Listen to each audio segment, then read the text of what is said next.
Lars again. Hey, buddy. Hey. Hey, you have. Is this the biggest match of your life? I think so. Yeah. I've done finals in Europeans and things like that before, but I think this is bigger, for sure. You know, like I have had many wars where I know the guy to beat is going to be tough. Like I know I most likely cannot beat him from the go. I will have to dig deep to win it. Like I think for you this match, there's no way. There's very little chance you can beat him like this, right? Yeah. How do you prepare yourself for that?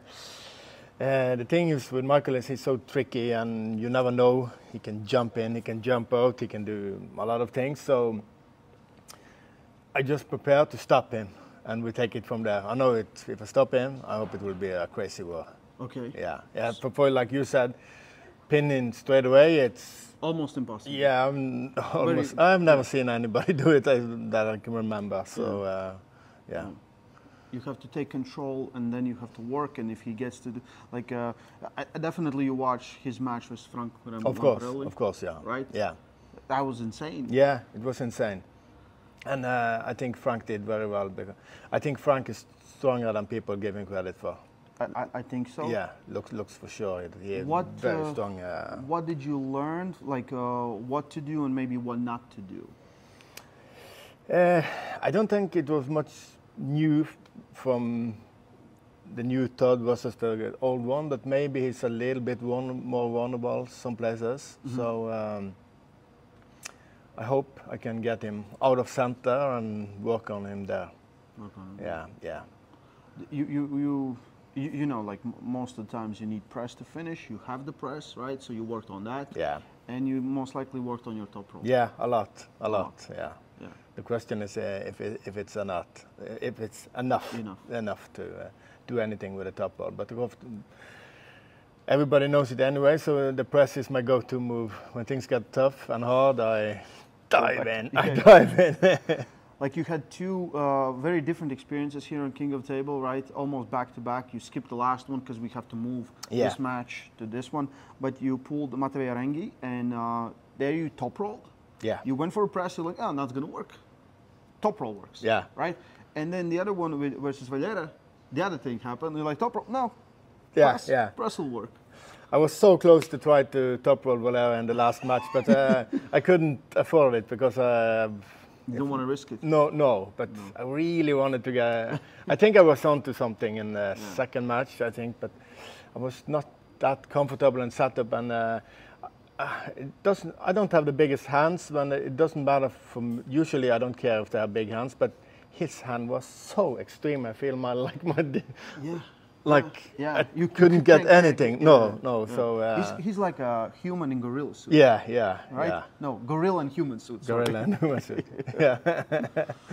But that definitely again showed completely different things, and now you have to put them both together, in my opinion. Right? Yeah. We all know you need to get the height, and then you need to transition to a press. Yeah. What I think Frank really lacked was this pressing position. Yeah. Did you have some good guys to work on? Yeah, I have. But of course, it's the press is a little bit hard to train really hard because no one can really hold it, right? No. So I have to. But I have a lot of strong people in Norway, so I try to make them meet me a little bit in center. But it's very hard. It's no problem to get match in open top roll, but in press it's a little bit. If I go too hard, they just just give up. And you can't really sit there and work it out. And no, but on the other side, if I do too much press training, my arms get really and my shoulders. So it's hard for the body, and that's the thing. If I press and I feel Michael will do the same, both of us will jump in. So that will be. There's crazy. There's so many scenarios where this can go because you both can start for press, then you can top roll. He goes for a press. Right? Yeah. It can change, and I think there's a lot of similarities in both of you, abilities that you can do on table. Yeah. Like right. If both of us go all in for a press, it will be a bang for one of us. I think it's probably like I said, like we should start the event with that match because boom, from the go. Yeah.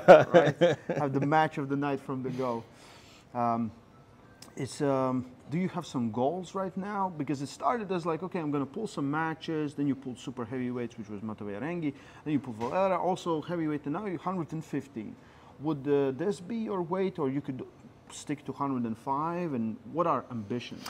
I can. When I got the first match, I think it's 9 months ago, I didn't have any plan of comebacks or anything, but I have some neighbors who are really into arm wrestling, so I did training on and off just to... He did this for his neighbors. Yeah, He did this for his yeah, neighbors. but then I get this good opportunity, and of course the last 9 months I've been into it, Yeah. all in. Yeah. So I didn't have a plan in the beginning, but it's starting to develop because I need to see how my body feels and how much, and the gain is steady. The gain is steady. I feel I'm getting stronger every month. So about the weight, I can do 105 easily if I get it, but I need a little time because if not. A few mountains to climb. Yeah, I'm a little bit fatter now, but if I do too fast down, you lose my power. Yeah. So I have to do it slow. But 115 is fine for me now. Do you have some measuring? Where was your like form before you kind of left arm wrestling, before you like, and now coming back? How similar in strength? Do you think you're better, or maybe not quite right there? Because you were much bigger, right? Yeah, I don't think I'm quite right there yet. I was definitely a lot stronger in the gym before and a lot bigger. So, but maybe maybe actually my top roll is a little bit better. I think you developed as a better arm wrestler for sure. But my hook and my pure side pressure and everything, it's a little bit still off. But it's getting there. It's getting there. Yeah.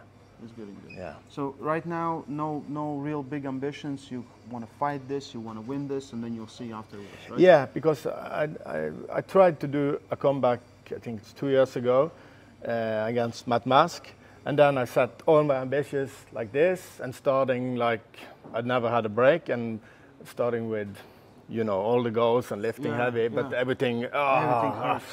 this is way too fast, and I had to pull out of the match because nothing was completely wrecked. We need to get some stem cells in this guy. Yeah, for sure. But no, I just do it step by step, and we see how it ends. Yeah.